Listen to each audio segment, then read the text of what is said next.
Week 16 block party with Jmtowin. We're walking through the slate here. We'll do an overview, then we'll go position by position, get Jam's thoughts on his favorite plays for tournaments this week on DraftKings, and then we'll wrap up, as always, with a lineup build using some of Jam's favorite building blocks on this slate. I'm Pete. This is the block party. Let's do it. Peter's one of the greatest depositors I've ever seen. Trust the process. Let's go. I got auto match with Levitan. Bullshit. I just go the other way.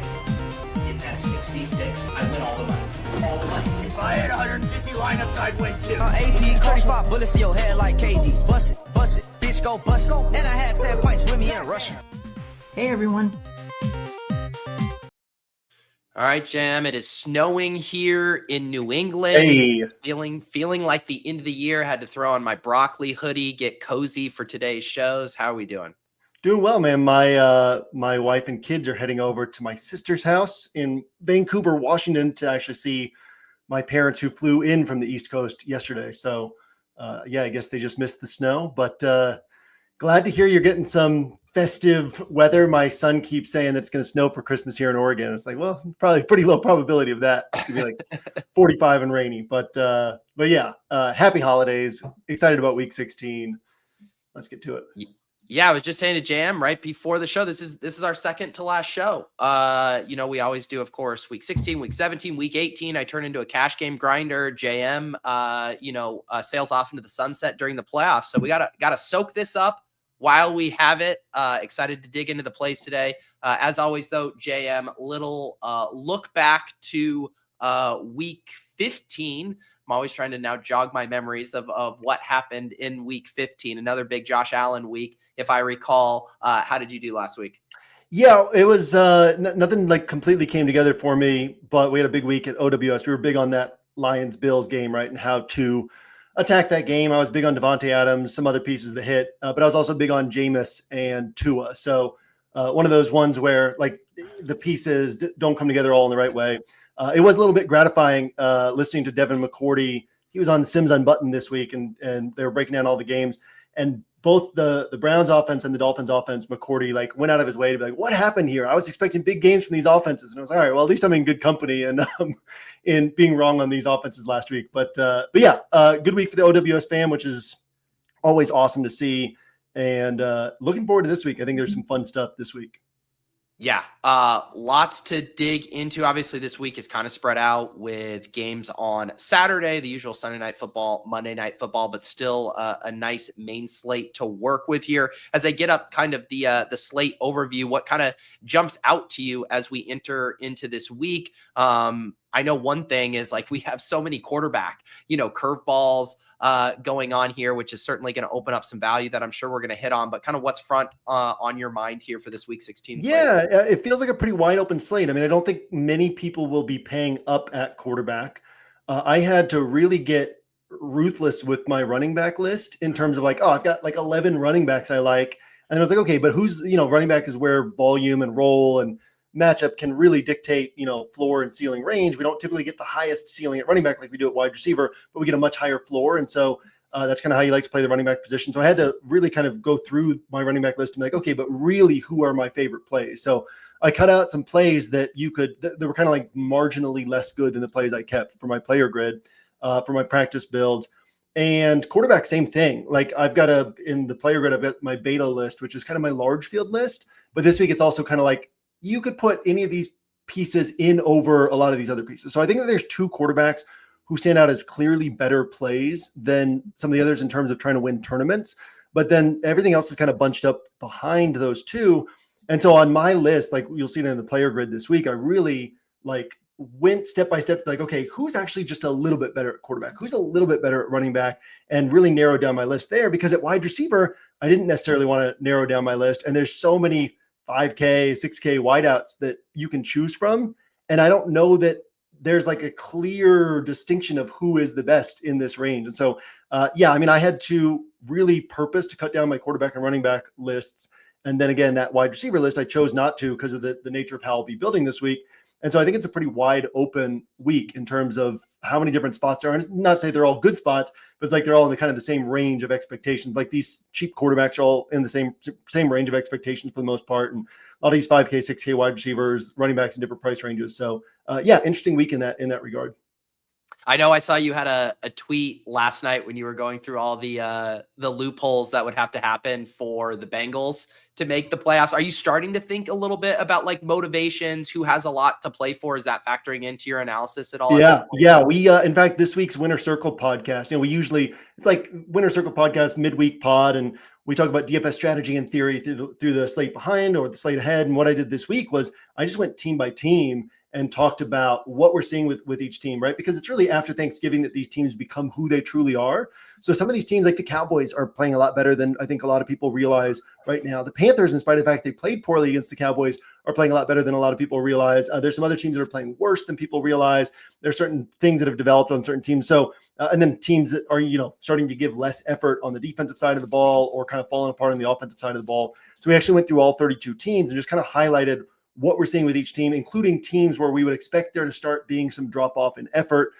We've had back-to-back weeks. We've had this whole season, right? Where like, if you got 30 points from a player on DraftKings, you were doing really well because there weren't many 30 pointers. Now we've got back-to-back weeks of like all these 40 pointers popping up. So part of that is just the randomness of NFL production and DFS, but also part of that is like the wear and tear on bodies at this point in the season, the mental fatigue at this point in the season. So you just have more opportunities for mistakes to be made by a defense and big plays to pop up. And so, I think we could see some more of that this week.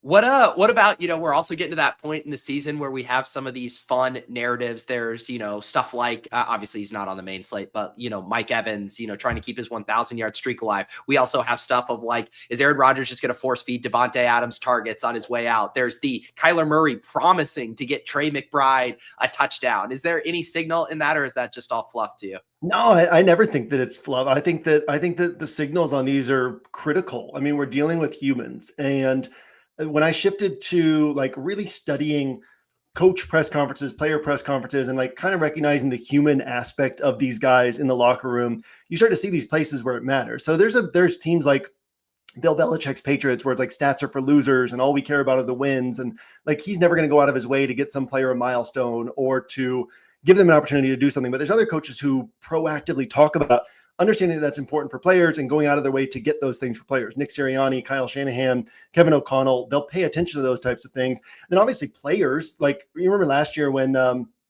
Jamal Williams hadn't scored a touchdown for the Saints 1 year after scoring, whatever it was, 16 for the Lions.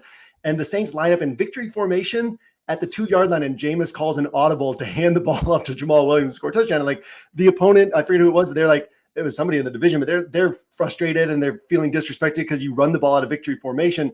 But the Saints players like, yeah, let's get Jamal Williams this touchdown. I mean, these players care about these things. So what I always say is if a team, I kind of probably started talking about this when AJ Brown was playing against the Titans, going back in that game. It's like when a team can win the game playing through one of their best players and getting that player, some sort of milestone or some sort of whatever, that player feeling respected, they're going to try to do that a lot of times, right? Now, if it's a less likely way to win the game or they're lowering their chance of winning the game by going through that player, then they're not going to do that, right? But generally speaking, if you've got a good player and they've got some milestones or whatever, like the players are aware of that, coaches are aware. You see guys who get that sack in week 18, right? And it makes them an extra $1 million because of their incentives in their contract. Like the whole defense swarms around them and celebrates. Like these guys are aware of these things. So yeah, I do think these things are worth paying attention to for sure.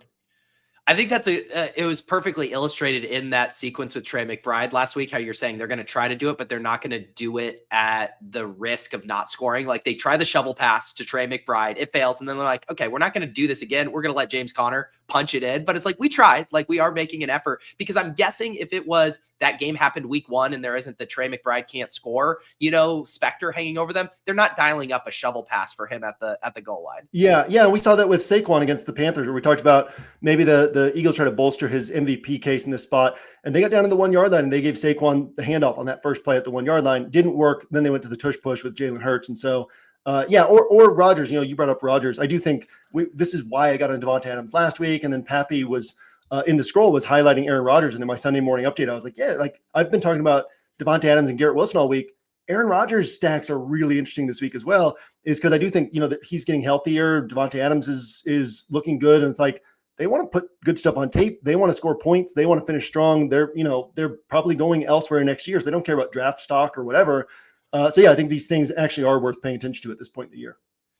Real quick before we go to quarterback, just looking at the slate overview, I got the matchups pulled up here on OWS. It doesn't strike me that we have like a Bills Lions or a Bills Rams type matchup. Lots of teams with 25 plus point team totals. Are there any specific game environments that are piquing your interest? No, I mean, yeah, it's like there's some spots that could take off. There's an outside chance that I think people are going to look at this Eagles and Commanders one and be like, this one could take off, right? But that Eagles defense is so good. There's an outside chance, right?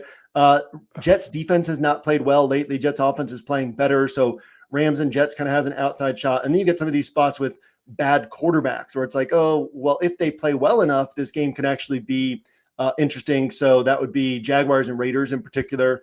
And then you got, 49ers, Dolphins, maybe, right? But probably not because these defenses have been playing well. And Vikings, Seahawks, that's definitely a possibility. But you've also got, a Seahawks offense that's not played that great and Vikings defense that's really good. So, yeah, I mean, I think that we get some games up in those high 20s, right? And low 30s. But I don't think we're going to see like a Rams and Bills shootout, Lions and Bills shootout, Bengals and Ravens type of shootout. Like that doesn't look like this is the type of slate that's going to provide a game like that.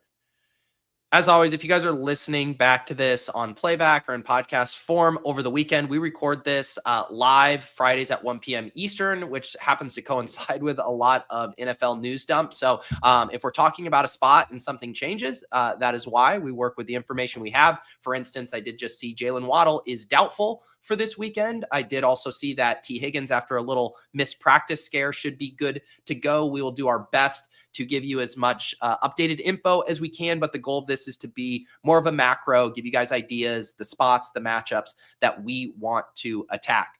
Let's head over to quarterback now, Jam, and we can start at the top. We have a pretty loaded slate as far as high-end options. Of course, Josh Allen, who has broken the slate in back-to-back weeks. You mentioned Jalen Hurts and Jane Daniels in that game. You got Joe Burrow up there as well. What do you like at the top end of the quarterback position? Yeah, the only quarterback over 7K who I'm attracted to is Jalen Hurts. With Josh Allen, you'd like we went, 9 straight games, 10 straight games without him cracking 30 points. And then you get these back-to-back shootouts and he has to take over the game, right? But we know how the Bills are calling their offense. If the Patriots are getting beat down in this one, or even if the Bills are kind of slowly pulling away, the chances of a 30-pointer from Josh Allen are pretty low. It's not to say it can't happen, but that's not something I'm chasing. Burrow against a Cleveland team that, again, thinking game environment, the same way we were thinking game environment last week against the Titans. Burrow is so good, right? But he's a pocket passer. He needs a lot to go right to pay off this type of salary. Well, what has gone right for him all season is that this defense is so bad. So he's in all these shootouts and he's having to keep piling up points. And so in a spot with DTR starting on the other side, a Cleveland defense that's really given Burrow fits over the last 3-4 years. That's a hard one for me to get excited about. And then Jaden Daniels against this really good Philly defense, not a place I'm going. Hurts, though, this is one of these where nobody wants to play Saquon. Nobody wants to play Hurts. I mean, let's pause and talk about both these guys for a moment. Yeah. Saquon's got 5 games this year that have outscored the best game from every other running back on this slate, right? And nobody wants to play him because his valleys are a little bit lower than some of these other guys.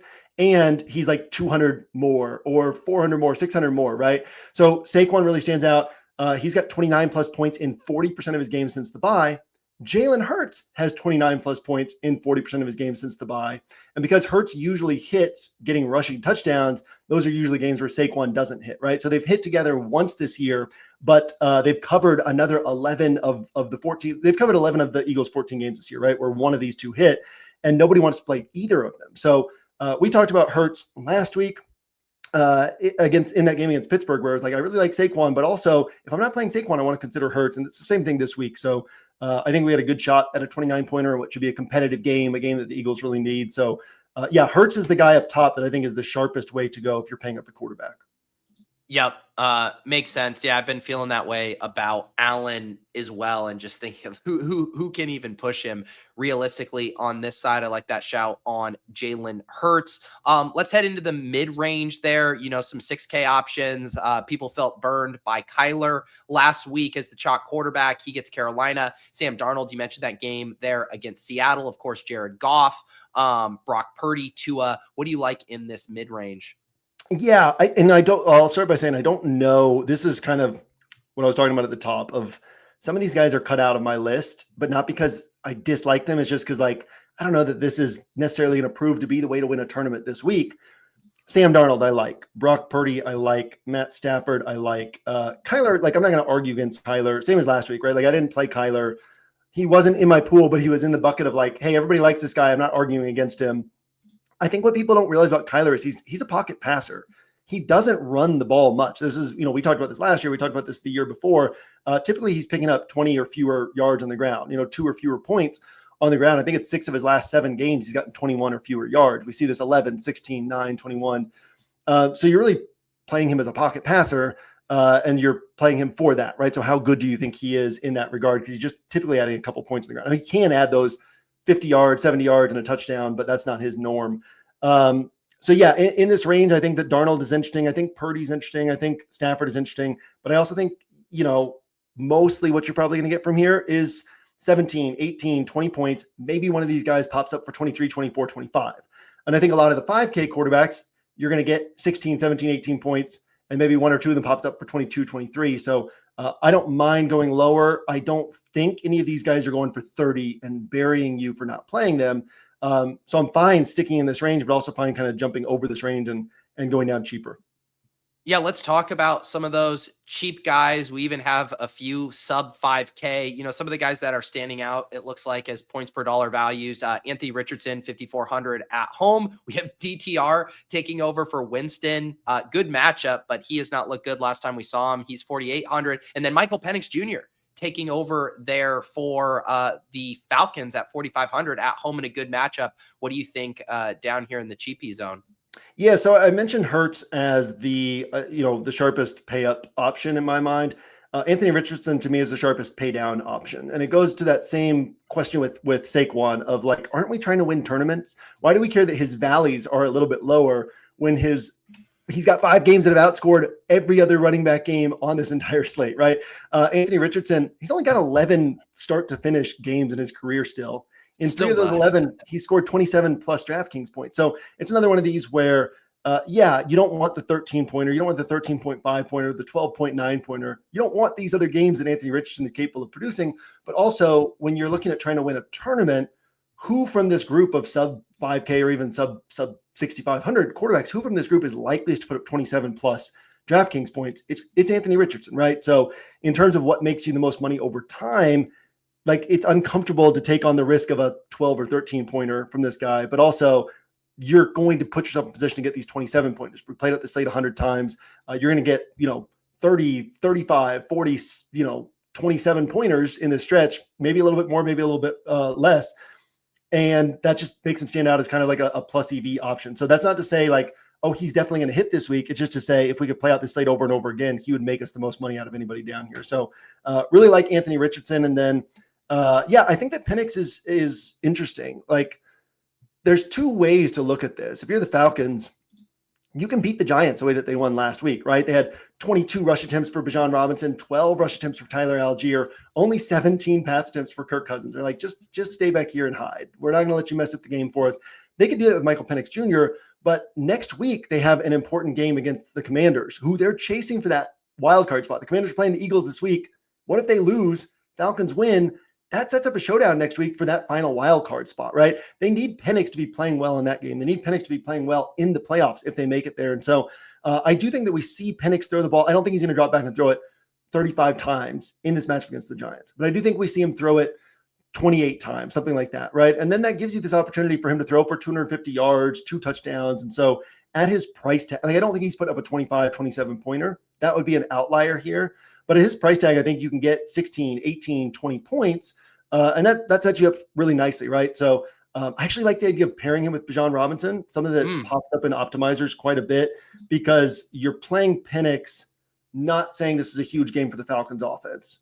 You're playing Penix saying Anthony Richardson sucks this week, and therefore no other quarterbacks score like 25 plus at the lower end of the price range. So if you get close to 20 with Penix at 4,500, you're in great shape, right? So that's not necessarily telling a story of Drake London putting up a big game, Darnell Mooney putting up a big game. It's more like Atlanta's offense does well here. They're relying on Penix enough here. And so that idea of pairing him with Bijan Robinson kind of starts to make a lot of sense, where you're just betting on this offense doing well in this spot. Yeah. I like that call there. I mean, I guess the only other ones to mention, any thoughts on Caleb Williams here? We obviously saw him have a good game against them on Thanksgiving, now at home here at 5,500. Any love for him against Detroit? Yeah, I think he's the other player down here likeliest to go for 27 plus DraftKings points, right? So if it's not, and again, Stafford could do it, Kyler could do it, Purdy could do it, Darnold could do it, but they're all underdogs to do it. If anybody down here is going to do it outside of Anthony Richardson, I think Caleb Williams is the next likeliest to do it against this beat up Lions defense. And obviously a lot of negativity around this team, but there's still, he's playing well, right? He's got like 8 games without an interception. It's not a good offense structurally. There's not good cohesiveness within this team, but they're pulling it together. They're putting together some good games. We saw this game against Minnesota, this game against Detroit. Both of those, they fell way behind, and it was second half barrage where like the defense is softening up a little bit. But at the same time, that doesn't mean that that's how it has to happen for Caleb Williams. So yeah, I definitely think that this is a spot where Caleb Williams is interesting. And I'm kind of like on my list right now, I'm kind of back and forth. I've written most of the player grid. I still could adjust some things. Right now I've got Mac Jones and Aiden O'Connell listed as like my other kind of cheap guys, but I'm also like, maybe I remove them and put Caleb on instead.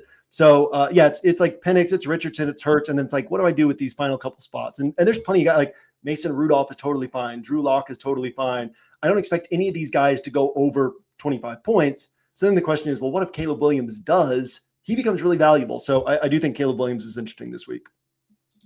As a heads up for you guys, we have ratcheted up the promo code. We're up to 90% off. There, if we just keep doing this show week after week, eventually they will pay you to sign up at this trajectory. So you guys have no excuse if you've held out this long. You want to check out, Jam's thoughts. He was mentioning the player grid. You get his updated thoughts. You get all of the content in the scroll. You get the edge breakdowns. You get the podcast feed, all of that stuff. So, hard to not sign up and take advantage of this 90% off. That's promo code Pete90.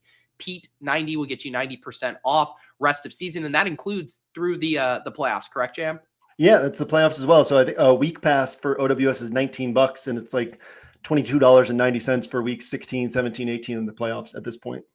There you go. So take advantage of that deal. Get someone an early Christmas present here, whatever you need to do. We're going to move on over here to running back.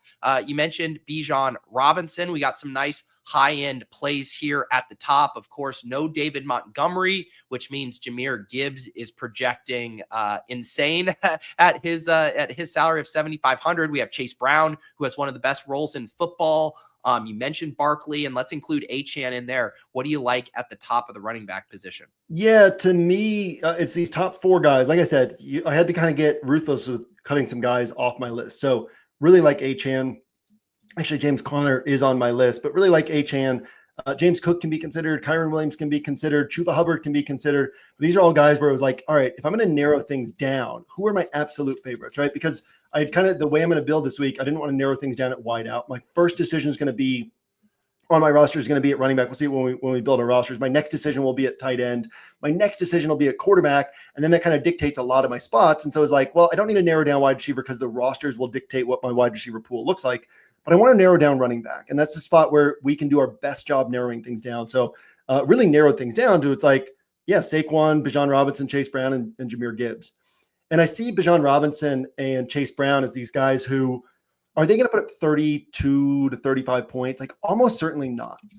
But they're going to put up 20, 22, 25, 27. Like they're highly likely to score in that range, to where if you're trying to do something different, most rosters where you try to do something different with that salary, whether that's paying up at wide receiver or just doing something kind of in the 7K range at running back, most rosters like more than likely you're going to fall short of what Bijan and Chase Brown end up putting up, right? So they're kind of these scores that you can probably beat, but most people won't. And so it's like you have to think about jumping over those scores if you're moving away from those guys, which makes them like they're not the guys who are going to win you a tournament, but part of winning a tournament is also just not making mistakes, not losing at certain spots on your roster. So that's how I see these two guys is like they're not the pieces that are likely to win you a tournament, but they're also perfectly sharp plays that just like, oh, I'm going to take points here and win the tournament at other spots. And so, and then Jahmyr Gibbs, I think that the expectation for role is probably a little bit inflated.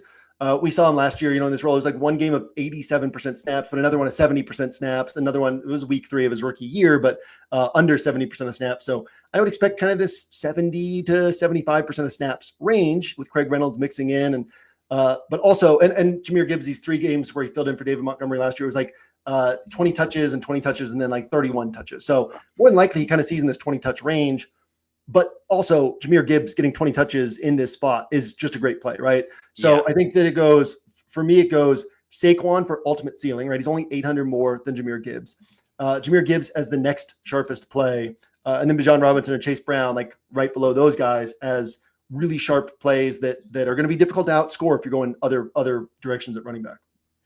Yeah, you mentioned Achane. It's been so interesting this run out for Achane where he came into this year as this efficiency monster. We all think of the big plays, and now he's this volume guy who has a really high floor, and yet we haven't seen like the sky high Barkley ceiling because there haven't been those big plays. And then you get this matchup here against San Francisco. How do you think about Achane, his ceiling in general, and then in this matchup?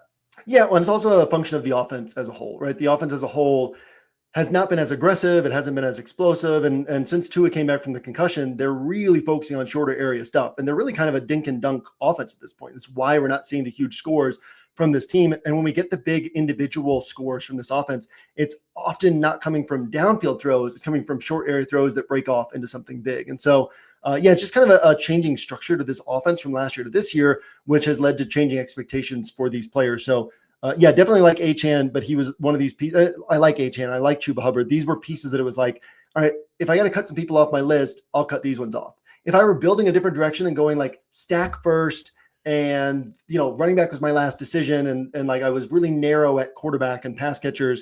And then I was like, I want to have a big running back pool. All these guys would be in that pool. But in terms of like, if I really want to narrow it down, these are the guys who fall out of that pool for me. The 2 guys in the same game, you mentioned them. Do you have a favorite? Because similar price, looks like similar ownership, similar projection, James Conner and Chuba Hubbard. Yeah, I prefer James Conner just for the nature of his consistency and then how central he is to an offense that functions more consistently well than the Panthers offense does. So not to say that Chuba can't outscore James Conner, but the Cardinals are a higher level offense than the Panthers at this point in a better matchup, with James Conner being more central to how they run that offense than Chuba Hubbard. James Conner is a hard one to leave on my list because I've been on the James Conner bandwagon all year. Yeah. And what we've been saying all year is like, he's a little bit cheaper than Chase Brown and Bijan Robinson, but he's kind of like the same type of play, right? You're probably not winning a tournament because of him, but he's going to put up a solid enough score that a lot of people are going to fall short of that if they're trying to do something different. And I've been on that train all year. And now we've got a rising price tag coming off of a monster game and higher ownership than he normally sees, which just naturally makes you want to say, no, that's not a sharp guy to play. But then you look at it and you're like, well, no, James Conner's going to get almost all the running back touches and be central to this offense against the Panthers. It's still a sharp play. Like, it sucks that he's coming off this huge game. It sucks that the price is a little bit higher. It sucks that the ownership's going to be inflated as a result of that. But he's actually still a sharp play. So I had to kind of overcome my natural bias toward contrarian thinking where I'm like, no, not James Conner. And it's like, no, actually, that's still a good play this week. It's so funny you said that because your internal monologue about that is the exact one I've been going through on Underdog because I've been loving clicking him. He's been at, ADP of 30. Like, he's just free in the 6th round. And this week he's going at pick 9, pick 10. And I'm like, man, you're having to take James Conner over some really good plays. But like you, I'm like, no, it's a good spot. But yeah, there is sticker shock relative to where you've been taking him. Let's get a little bit more off the board here. Obviously there's some other strong plays in this mid-range. Let me actually just toss it to you, because I think we just hit on a lot of the popular plays. That group we talked about is going to fetch most of the ownership. There aren't any screaming punt play values that I think people are going to look to for salary relief. So where does your mind go after kind of those locked and loaded top end plays? Yeah, I mean, what's the dialogue around Patrick Taylor this week? Is he going to get steamed up, and we're going to see a lot of Patrick Taylor plus expensive running back? I know we've gotten the news about Garendo. I've not seen a lot of enthusiasm from Patrick Taylor. I think more of the sentiment I've seen is like, hey, this could be a committee. I don't know if I want to deal with this kind of thing. Yeah, I mean, Keyshawn Vaughn has been behind Taylor all year. Israel Abanikanda just showed up a couple of weeks ago. So, and Kyle Shanahan usually likes to use just one back. So, no, I mean, I like Patrick Taylor this week. My thought is people don't usually like to do double pay up running back.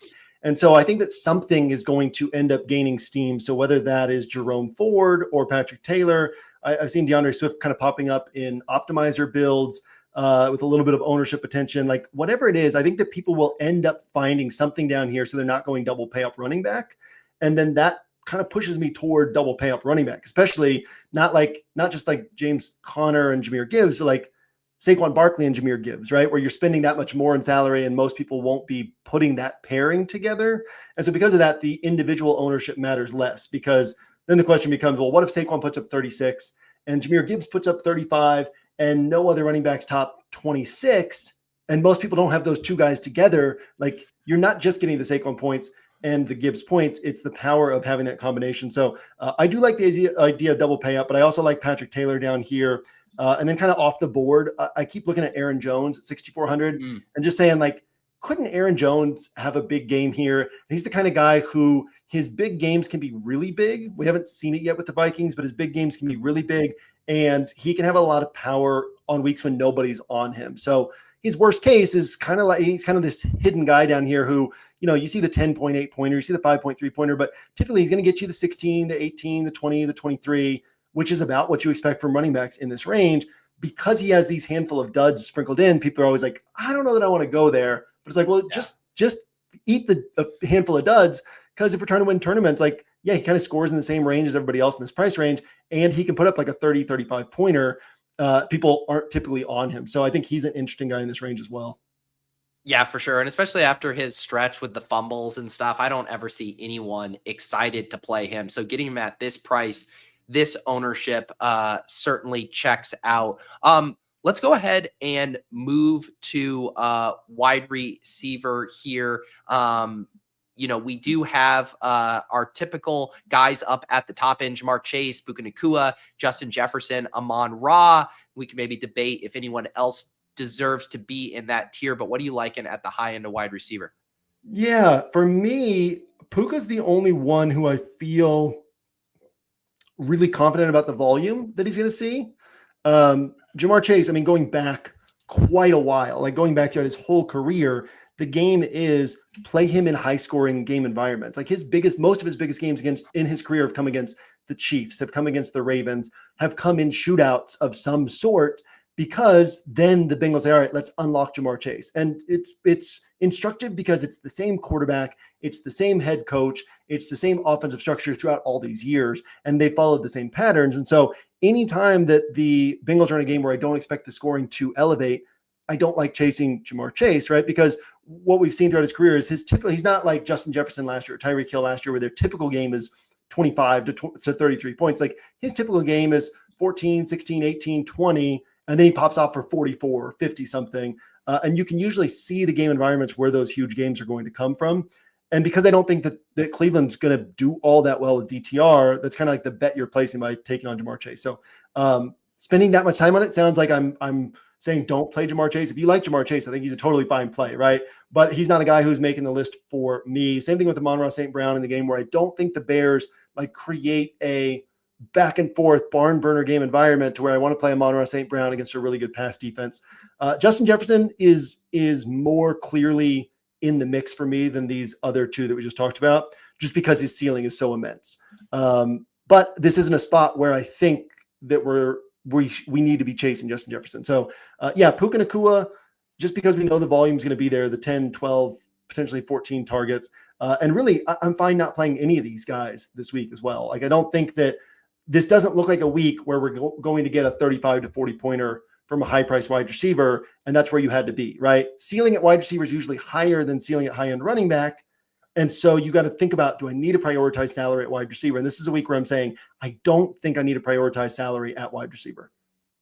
You mentioned liking Jalen Hurts. If you could perfectly sketch out your exposures in MME, what percentage of your Hurts rosters would have AJ Brown on it? Yeah, that's a good way to frame that. 40% of my Hurts rosters. Because what's so interesting is AJ Brown has had a number of hits where Hurts puts up like 20 points. Because Hurts hitting typically isn't Hurts throwing for 300 yards and 3 touchdowns. That right there is 27 points, and he adds 30 rushing yards. That's a 30-point game. Typically, Hurts hitting is him throwing for 1 or 2 touchdowns and then getting 1 or 2 or 3 on the ground. And so when Hurts hits, it actually kind of lowers the chances of AJ Brown hitting. When AJ Brown hits, it's such a concentrated offense, it doesn't necessarily raise the chances of Jalen Hurts hitting. So it's this weird dynamic where Hurts and Saquon have hit together once this year. Hurts and AJ Brown have hit together twice this year, but AJ Brown has 2 other games where Hurts didn't hit. Hurts has 3 other games where AJ Brown didn't hit. And so, it's a unique dynamic where you really can justify playing AJ Brown without Hurts. You really can justify playing Hurts without AJ Brown. And realistically, it's highly likely that one of Hurts, Saquon, AJ Brown puts up a big game this week. And so on rosters, I found myself hand building practice builds this week on rosters where I don't have Hurts or Saquon.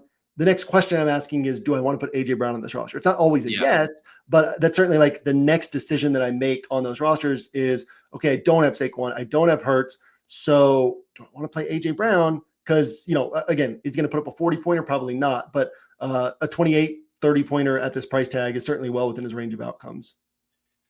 Let's talk about 2 guys who both went off for 30 points last week in the same game. You got Devontae Adams at 7,100 and then Brian Thomas Jr. at 6,300. Obviously a price difference between those two, but both coming off monster games. Do you like either of them this week? Yeah. So Devontae Adams, this is really interesting. The Rams have very quietly allowed the fewest wide receiver catches in the NFL. I don't know how much that matters, right? Like, I think that Devontae Adams and Aaron Rodgers they're back into their mind meld rhythm. And look at the targets recently. Like, they're blowing away Garrett Wilson's targets. This has become like, hey, we're back to what we were doing in the past. Let's have fun out here, playground ball. We're not making the playoffs. We're not going to be with the Jets next year. Let's just throw the ball around and pick up some stats, right? And so, Devontae Adams, I really, really liked Devontae Adams last week. And this is another week where I'm like, I'm not prioritizing him, but I've had several practice builds where it was like, oh, I've got 7,300 left over, 7,100 left over, or it's like 6,900 left over, but I can change my defense to get up to 7,100 left over, and Devontae Adams ends up on those builds. So not a guy I'm prioritizing, but a guy I'm very happy to play if it works out that way. And then Brian Thomas Jr., it's this weird thing where, I wasn't on it last week. It was late in the week that his ownership projections really started climbing. And it was like, I don't know, man, like against the Jets defense that is not great this year, but it's still been really good against wideouts. And you're relying on Mac Jones at high ownership. And it was one of those frustrating things where, like, I've been on the Brian Thomas Jr. train all season and telling people, like, this dude's he's going to put up some 30-pointers. He's going to be priced at $7K by the end of the year. Obviously, the change at quarterback kind of hurt his chances of getting up to that $7K price tag. This is legitimately the best rookie wide receiver in the class so far this year. Really like him. It's just a question of like, well, yeah, we're relying on Mac Jones. So I think he's very sharp, but so are a lot of other wide receivers priced around him and below him. I don't know that I feel more confident in him than a lot of these other guys. Because, Malik Nabers, you're relying on Drew Lock. Brian Thomas Jr., you're relying on Mac Jones. Jordan Addison, the ceiling so high, but you're kind of relying on, is this a week where the targets flow to him or not? Even JSN in a spot against the Vikings, who most targets allowed to wide receivers, most catches, most yards, highest opponent pass play rate. Like, Geno Smith has been so bad over the last month and a half, 2 months, that's like, okay, there's downside and there's upside here. So yeah, there's a lot of plays in this range that can score 30 points this week. And most of them also can score like 11 or 12. And I don't really see clear distinctions among a lot of these guys. Yeah. You mentioned Nabers. He's coming off a solid game. It looks like at this price, he's going to be fairly popular. The early ownership projections there. It sounds like maybe Nabers as a popular play isn't necessarily up your alley. No, I don't mind. Look at the targets, 14, 10, 13, 10, 9. Like, Yeah, he's so central to this offense. He's got a horrible quarterback. He's got a great matchup. This is kind of what we're dealing with down here. But like, I don't want when the ceiling is what it is, right? Like Nabers can put up 30, 32, 33. When the ceiling is what it is, I don't want the ownership to be the driving factor for me. So like, I get people who look at things that way because they're like, oh, well, he's volatile, he's unpredictable, and he's going to be high owned. But also he's capable of hitting, right? Like he doesn't know that he's high owned and quote unpredictable. Like he can still go out there and hit. He can still be the piece that you had to have. And because I'm going to be doing enough things different on other spots of my roster, I'm not looking at that as a spot where it's like, I have to win here, right? When I build a Penix roster, like pretty automatically I'm putting Nabers on there and just kind of tying that all together. I've had some other rosters without Penix where it's like, Nabers fits on here. And that's kind of my we'll see it when we get to the practice build, but like I've got a lot of spots taken up before I get to my quote wide receiver decisions.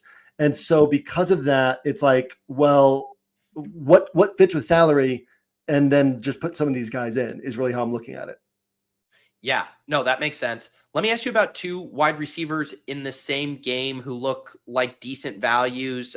We have pretty cheap price tag on Tyreek Hill, and then Jauan Jennings on the other side. We've seen a pretty nice ceiling from him of late. Yeah, I got Jauan Jennings kind of in the same bucket as a lot of these other guys. Tyreek Hill, I'm not as excited about against the 49ers defense, but also I can see it. Yeah, I mean, I don't think I've built any Tyreek Hill rosters. He's not on my list, but also can he put up 30 points at 6,900? Absolutely, right? So no major arguments. I mean, wide receiver is not the spot where I'm going to say, don't play this guy, right? This is kind of a week where there's a lot of viable wide receivers. And I think that you can take swings on whatever you're seeing and however you see it shaking out, as long as it has ceiling. And obviously Tyreek Hill does. Favorite Bears wide receiver? You mentioned Caleb Williams. Would you be looking to double stack him? Do you have a favorite of the trio plus the tight end? Yeah, favorite is DJ Moore. Second favorite, Keenan Allen. Third favorite, Rome Odunze. So DJ Moore is more volume consistent, and then he can hit for big plays. Keenan Allen is volume consistent and can't hit for big plays. Rome Odunze, his volume is inconsistent and he can hit for big plays. And so, DJ Moore kind of lined up as like the highest floor ceiling combo of the bunch. Keenan Allen's had some nice games recently, but it's been very touchdown driven, right? You take out the touchdown, it's like 12 pre-touchdown points, 14 pre-touchdown points. There's one game of 17 pre-touchdown points, but generally speaking, if he doesn't score a touchdown, you're getting in this like 12, 13, 14 point range. And he's unlikely to put up one of these games where he's getting, Puka had a game earlier this year. I think it was 28 points before touchdowns scored, right? Like you're not going to get that from Keenan Allen. You could get that from DJ Moore, where he catches 8 passes for 130 yards. That's 24 pre-touchdown points. You could get that from DJ Moore. You're not going to get that from Keenan Allen. So DJ Moore has the higher ceiling because he can put together a big game without touchdowns and can still add touchdowns. But Keenan Allen perfectly sharp. And yeah, you could go singles or doubles with Caleb Williams, because maybe he gets his upside from running one of these in, adding 3 or 4 points on the ground. Maybe he gets upside from throwing 3 or 4 touchdown passes in this spot. So yeah, a lot of different ways it could play out, and I'm fine building different ways with him. Same question as the Hurts one, but with Anthony Richardson, what percentage of your lineups with him would you like with Josh Downs? And I'll mention that Alec Pierce was just ruled out or marked doubtful for this week. Yeah, I wouldn't like force it based on this prescribed percentage. Like if I were in the Bink machine and setting percentages, I'd set a broad range. I'd be comfortable with as much as like 40, 45% Josh Downs. I'd also be comfortable with as little as 15 to 18% Josh Downs. We've got a small sample size here, right? They've played 6 games together. He has a 19-pointer with Anthony Richardson. He has a 25-pointer with Anthony Richardson. So he's capable of hitting with Anthony Richardson, but when he misses, it's probably going to be a really low score. And when he hits, it's probably not going to be like a Jordan Addison at 5,300 where he put up whatever it was, 40-something points. And you're like, God, I can't win without that score. So I don't think that Downs is somebody you have to force onto Richardson rosters, because even if he hits, it's probably in that, we talk about this a lot, right? The idea with the stack is you get 2 spots right with 1 bet, but it's like, you're not because this is such an inconsistent connection, and because Anthony Richardson can derive so much of his value from rushing, from touchdowns, this isn't quite in that bucket of when you get one thing right, you're probably getting a second thing right. It's like, maybe you're getting a second thing right And if you do, it's to a level of like, 20, 23, 25 points. Like it doesn't kill you to miss out on it. So I definitely don't mind Richardson naked, but also I'm happy to throw Josh Downs on there. Like I had a roster I was messing around with yesterday, and it had like 5,100, and I started trying to move like in the last spot, an Anthony Richardson roster, 5,100 left in the last spot. And I started trying to move salary around to get up to a higher priced wideout. And I was like, oh, just throw Josh Downs on here, right? Yeah. Like totally fine not doing that. My first instinct was, all right, let's see if we can get to somebody with a lot of ceiling, in this price range. So there's definitely ways to play that Richardson roster without Downs, but he's a fine piece on those Richardson rosters. Not to belabor this too much, but if you didn't force a Colts wide receiver, you kind of mentioned the Nabers with Penix thing. Would you be interested in Richardson with one of Pollard or Ridley? Yeah, no, not Pollard, but I'd be fine with throwing Ridley on there. Pollard is, and this is just, it's a nature of price tag. What else is available at running back? The fact that Pollard's hits have come in Titans wins or a game where they should have won and lost right at the end. So it doesn't mean that's the only way for Pollard to hit. But if you're betting on Anthony Richardson, you're kind of betting on the Colts doing well and taking charge of this game, which means it's less likely that Pollard hits. Ridley, I really like Ridley. I think he has one of the highest ceilings of anybody in this range, but also one of the lowest floors. And so that's a lot of what we're dealing with at this wide receiver position, where you could go to Jacoby Myers, who's kind of more in like the Chase Brown, Bijan Robinson mold of like, okay, he's probably not going to win you a tournament, but also he's probably going to put up a really nice score that other people have to beat. Or you could go somebody like Ridley, who is far likelier to put up single digits than Jacoby Myers, but also can put up 27, 30, 33. We haven't seen it yet, but he's capable of that. I like Ridley in this range. He fits on a Richardson roster, but it's not something that I'm forcing on a Richardson roster.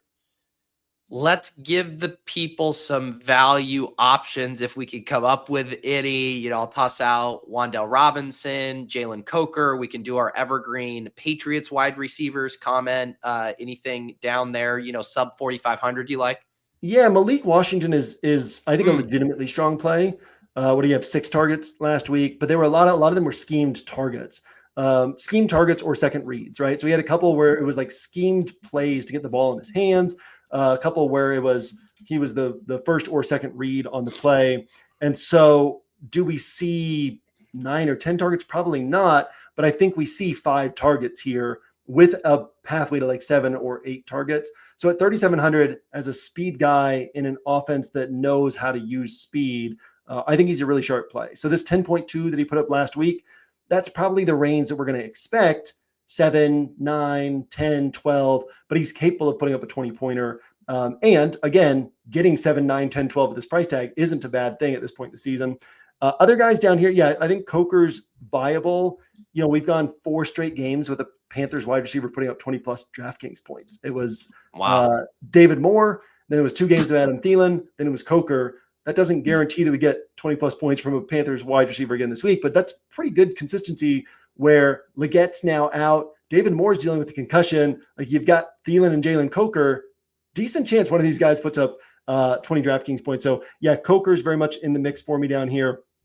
I'm not on the Wan'Dale Robinson train because again, it's like all floor and very little ceiling, but can he put up 20? I guess he can. So if you wanted to take swings on it, I'm not going to go out of my way to tell you not to. And then there's like the classic cheap with upside guys where it's like the floor is low. They probably don't get there, but they're capable of putting up 20, 22 points. And that would be like Tyler Lockett, A.D. Mitchell, while also recognizing that we have some value at tight end this week. That's perfectly fine, solid value as well. So I don't think you have to go that direction at the wide receiver position, especially when we have Malik Washington and we have Jalen Coker, who are both, they're both going to be popular, but they're perfectly sharp plays down here. All right, JM, you know the drill. You know the question. On a scale of 1 to 10, how thrilled are you for our forthcoming tight end segment? I like that we do this scoring of the tight end, especially because I never think of it in advance. I got to think of it in the moment. I'll say a 5, a 6. Okay. Yeah. Tight end's fine this week. All right. Tight end is fine this week. Obviously, Brock Bowers at the top, Trey McBride, George Kittle, Jonnu. I think there's probably a kind of a little tier break after those guys. What do you like of the high end guys?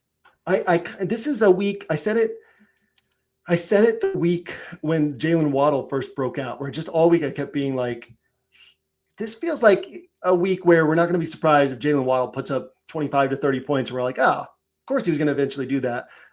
Felt the same way with Devontae Adams last week, where it was just like, it just feels like a week where Rodgers is just going to keep throwing to Devontae Adams against the Jags.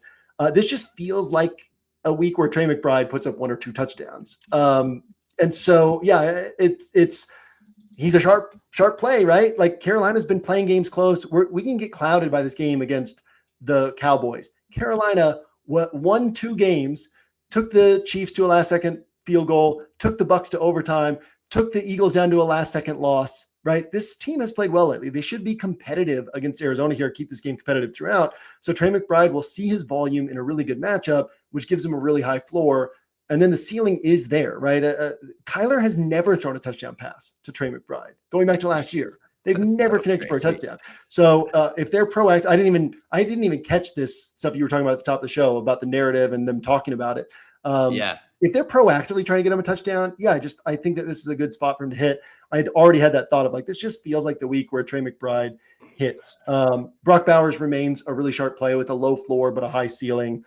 George Kittle, really, he's not seeing more than 7 targets. So that's always scary because you're relying on him hitting these big plays, scoring the touchdowns. The floor is lower than it looks like when you look at his scores throughout the season. But also when you look at his scores throughout the season, you realize, he's still very much in the mix. And then Jono in this matchup against the 49ers, not the best spot, but also no Jalen Waddle. And we've seen what Jono's been doing all season. So yeah, for me, there's kind of a clear ranking here. McBride at the top, then Bowers, and then Kittle and Jonnu kind of together. But I like all 4 of these guys.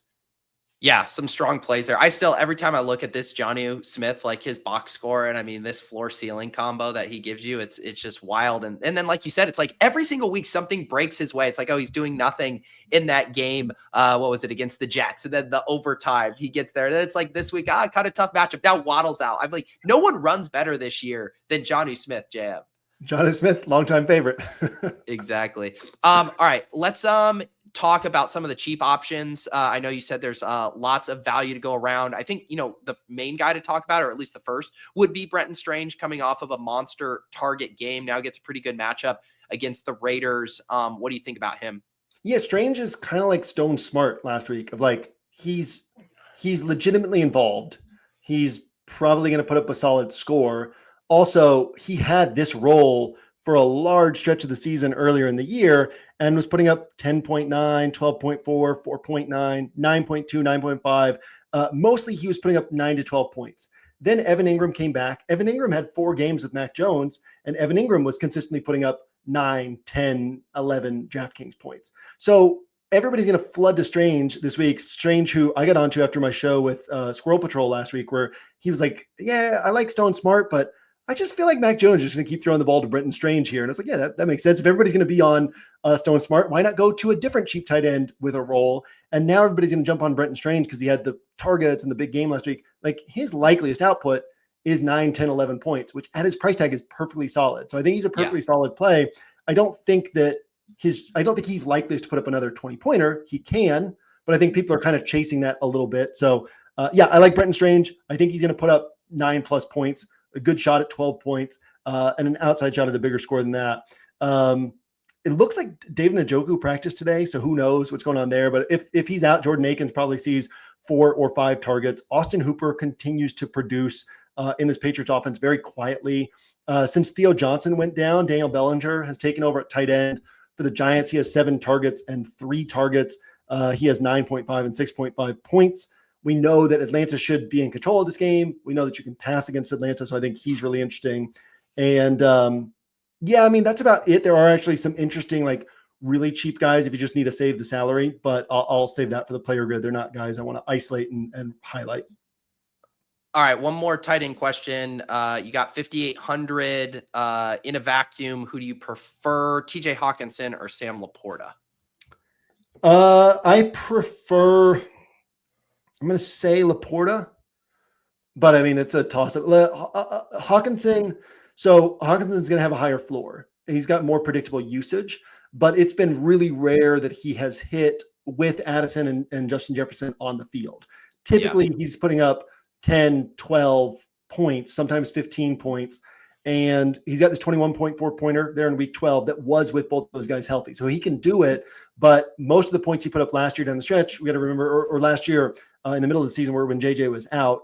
and people kind of think of him now in that vein. So Laporta can hit for like a 20, 25 pointer at a higher frequency than Hawkinson, but his floor is going to be lower than Hawkinson's.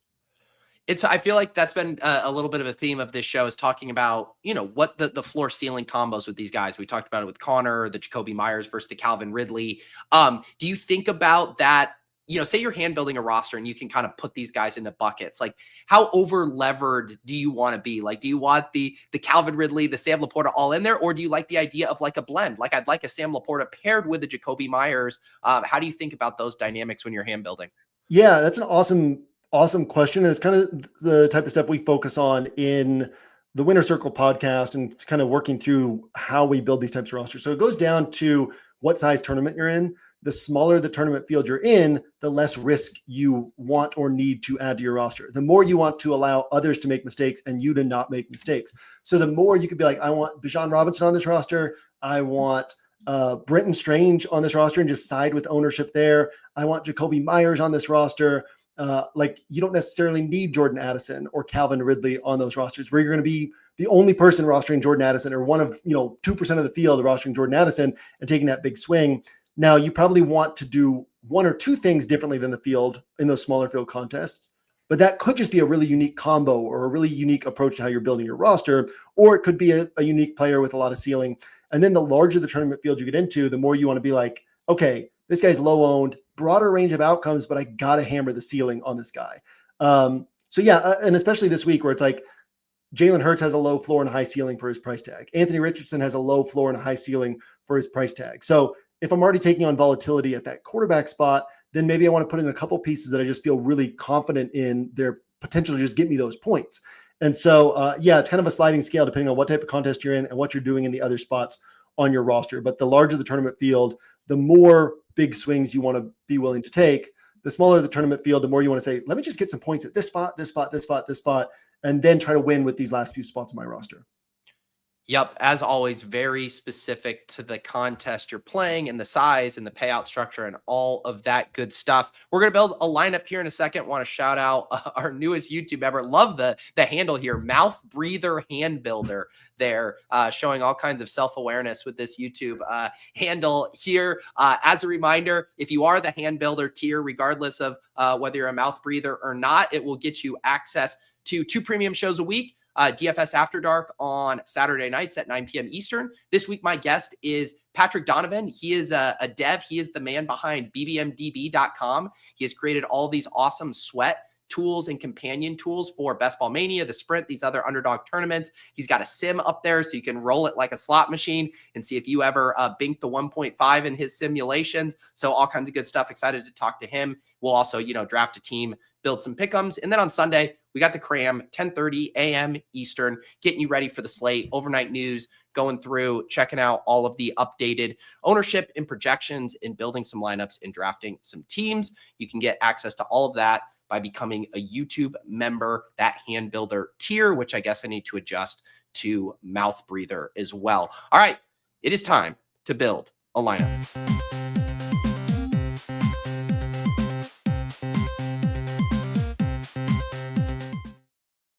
All right, JM, you know the drill. We got our weekly league up on the Deposit Kingdom, $10 3 max. Link is in the Discord. You can get access to that down below. Go into the announcements. I saw last week, right after the show, your brother-in-law is now playing in the Deposit Kingdom weekly league. I didn't get to see how he did last week. Did he tell you about that? No, but I got the text from you with the, he said, tell JM his favorite brother-in-law said hi. So yeah, he couldn't be bothered to text me, but he was able to let you know, and you were able to pass it along to me. I love it. It's such a family affair. You got your cousin doing stuff. You got your brother-in-law. We had my nephew on the show last year. Yeah, well, everybody loves DFS, right? There you go. Well, no, you're smart. Although I guess it's like some people want like a separation of church and state. You're at the family holiday. Let me talk about something else. But it could be fun to have other people to talk DFS with, I suppose. That's well, I mean, my wife's whole family is a big football family, college football family. But her brother, one of her brothers, is big into DFS. 2 of my nephews on that side of the family are big into DFS. So that's kind of unavoidable at holidays. And then my younger sister's husband is the one who joined the group on your end. So I've got both sides of the family. We got some DFS stuff going on at the holidays. That's funny. Yeah, the extent of my questions, my parents were here last weekend, and my mom was like, "So is your team still alive?" That was her frame of reference. I was like, "Well, yeah, mom, because I'm about to draft 100 of them for this weekend, so I hope they're alive." All right, Jam, building block.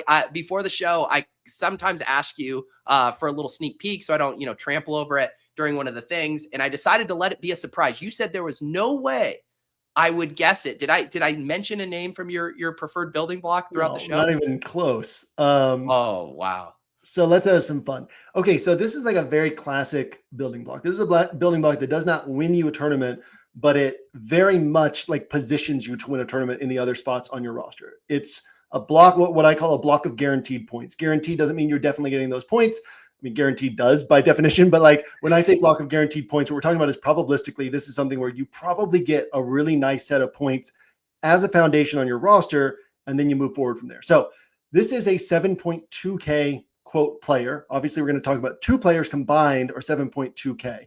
7.2K player, I'm calling it 7.2K Puka. Because let's throw out Puka's 44.8 pointer, right? Puka's other 4 games in this stretch, 28, 23.7, 17.8, 17.3. So we got 28, 24, 18, 17. Okay, these two players, 7.2K combined, their last four of their last 5 games, 29, 25, 22, 20. That's basically Puka's scores right now. These two players also had a 13.3 pointer in the stretch. Puka has a 44.8 pointer in the stretch. But in terms of playing two players together who are basically getting you the general score that Puka gets and cover 2 roster spots for only 7.2K in salary, and nobody else is going to be doing it, there's a ton of value in just starting a roster with this. Do you have any guess now as to what it could be? Their teammates. I was wondering if it was like Patriots wide receivers, but I don't think they've gotten enough points. Is it? Precisely. It's not Patriots wide receivers because they're not getting enough points. But you know who is? Hunter Henry and Austin Hooper. They are doing my God. I was everything. accurate. They are the top 2 weapons for this offense. So again, I'll read these out again. Over their last 5 games, it was 13.3 that they combined for last week. But the thing about this is a 7.2K player. You're looking through their game logs. They dropped a 13.3 pointer in there. Like, look through other 7.2K players. They're going to have some 13.3 pointers in there. Their other 4 games over the last 5 are, again, rounding up or down based on the decimals just to make it easier to register this information. But 29 points, 25 points, 22 points, 20 points. I mean, that's great for a 7.2K player that nobody's on that covers 2 spots on your roster. So the 2 issues here. One, if Brenton Strange at high ownership scores 18 plus points, this doesn't end up helping you much, right? These 2 combine for 23, 25, 28, and Brenton Strange scores 18 and everybody's on him. Well, like, you're really kind of just pacing with the field. The field is going to have another salary saver that scores 10 points or more, and you're kind of just matched with the field. But if Brenton Strange scores 10, 11, and you're picking up 25 to 28 between these 2, you're in great shape. The other thing that can hurt this is if Trey McBride does go out and have that 34-point game, right? Obviously, there's also a point of failure of like, oh, maybe the Patriots have a really bad game on offense, and these 2 guys do poorly.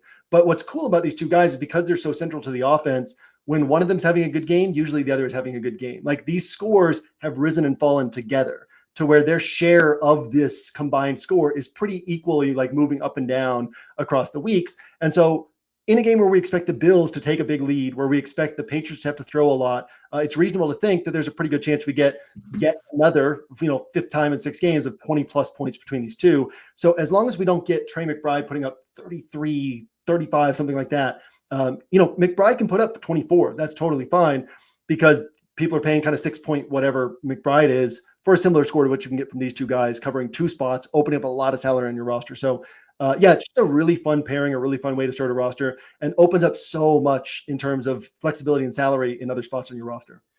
I want to ask you just real quick about it because I'm in this spot, been thinking about Hunter Henry and underdog drafts. Obviously, I'm not going to be drafting Hunter Henry and Hooper in a 6-person draft contest, but are we concerned about Henry's individual ceiling because of Austin Hooper's presence? No, I mean, what we're looking at here is you're just looking at how much salary am I spending? How many points am I exposing myself to? And am I like, if it is massively high probability that you're getting 22 plus points for only 7.2K in salary, and covering 2 spots on your roster where most people struggle with salary savers at this point in the year, the value of just getting those points and then moving forward into the rest of your roster from there has so much power. So I'm not worried about individual ceiling on this guy or this guy taking away points from this guy. It's like, what can these guys do together? And how does that help my starting point on this roster? Awesome. Where do we want to go from here? Yeah. So my next, technically my first decision on every roster this week is going to be at running back.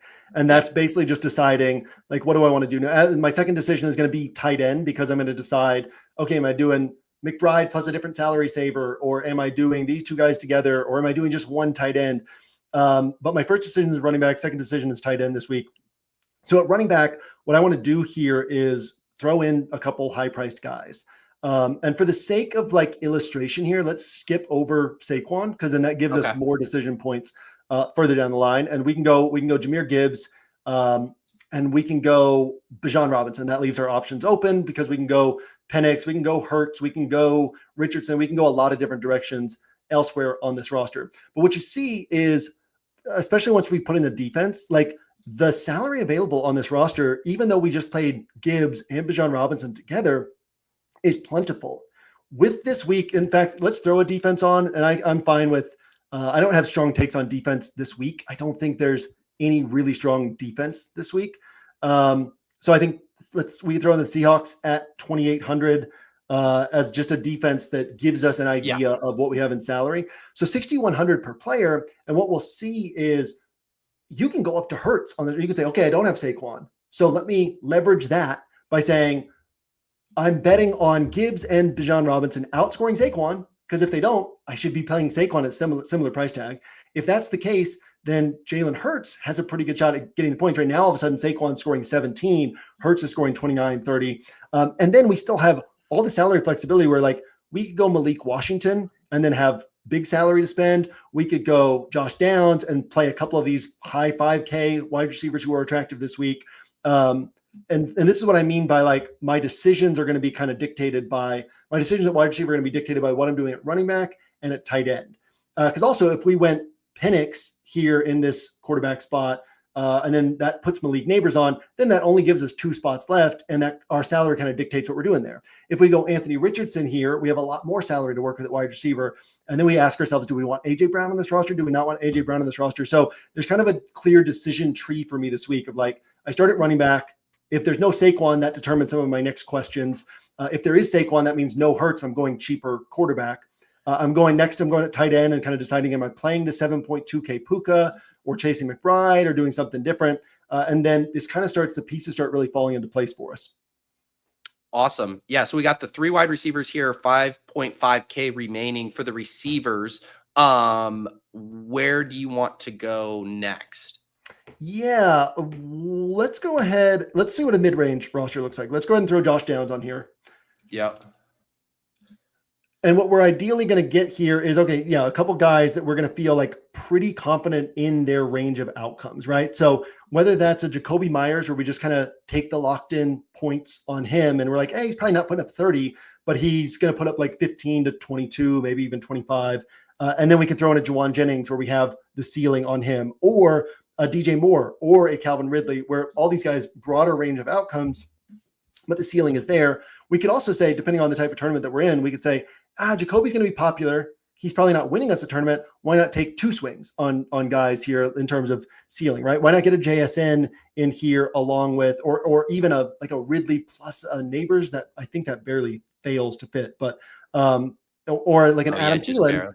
Adam Thielen plus a Nabers, right? There's so many combos in this range that we can play around with. And depending on the tournament size that you're in, what you want to do with that roster, who you like the most, you can kind of mix and match these guys in a lot of different ways. Yeah, I like it. And it seems, I mean, we see it week after week, this 5K range for wide receiver is so strong because you can bank volume. Like you mentioned, the DJ Moore, thesis, where it's like you can bank some volume, but you can also get massive ceiling, guys that can put 30 points and keep pace with the higher end wide receivers while doing all of this other stuff with your roster. Yeah. Just a lot of fun stuff that you can do with this starting point on a build. And so I always try to clarify, like, this is not me saying these are the best plays on the slate. This is primarily, to me, the roster build is primarily to give an opportunity to talk through how we should think through building a roster. Although in the context of this particular building block, I do think that this is a really sharp way to start a roster. And if you build a few practice builds with this starting point, or the second point for me, but with this building block, you really start to see, okay, like there's a lot that you can do on this slate. And if you say, okay, here's 20 to 25 points right here. Now what can I do beyond that? It's really fun to build with this starting point. Because like I said, you could go down to Anthony Richardson, you could go down to Penix, and then you've got this salary for high-priced wide receivers, or however you want to handle things. There's a lot of fun stuff that you can do with the starting point on a build this week.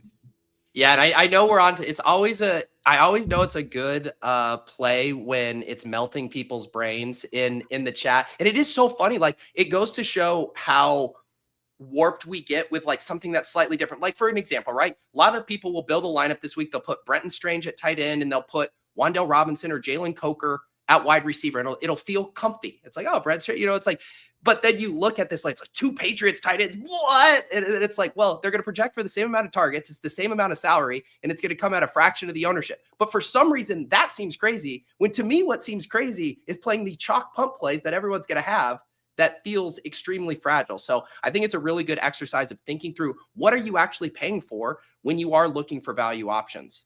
Yeah.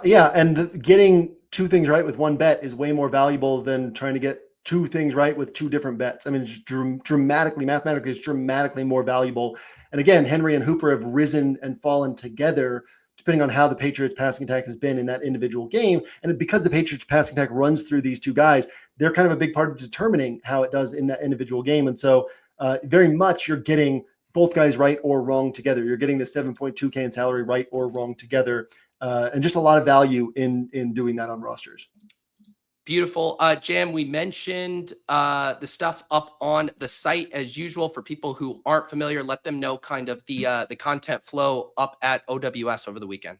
Yeah, for those of you who enter this week for $22.90 for the stretch run in the playoffs, my player grid comes out later today. It's going to come out a little bit early. We got family Christmas train tonight, so going to wrap up the player grid a little bit early. It's mostly done, so after podcast, that'll come out. You can find it on the site in the scroll. You just go to the NFL drop-down menu and click on the scroll. The scroll also just has all the other late week content. So player pool, strategy content, all in one place.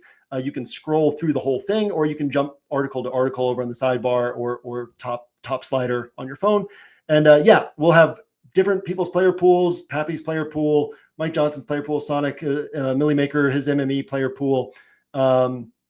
And then, high-low strategy content, Larejo strategy content, some really cool stuff in there every week that helps us to think differently about the slate, helps us to think about how we're winning tournaments as opposed to just what players we like on a slate, because that's what DFS is all about. It is a strategy game. It's not a game of picking players. So, always cool stuff there in the scroll. Always great to read it and kind of reorient my thoughts late in the week as well. Beautiful. Yep. Get access to all that. Like we said, there's so much news and information that changes between now and then, very tangible things like who's active, who's not, projections change, ownership changes, weather changes. So the best spot to get all of JM's updated thoughts are on Sunday there with the AM scroll updates there. I'm off to do off and on the clock with the Badge Bros. Very similar structure show here, but it is all focused on underdog. We'll walk through the slate, give you guys our favorite plays, build some pick'ems, get you ready over there on underdog. Otherwise, have a great rest of your weekend. You can also keep an eye out for my Deposit Kingdom video where I'll have some Battle Royale gems for you guys. And then you can tune in next week for our final block party show of the season, week 17. We'll put a bow on it. Good luck this weekend. We'll see you guys next time on the block party.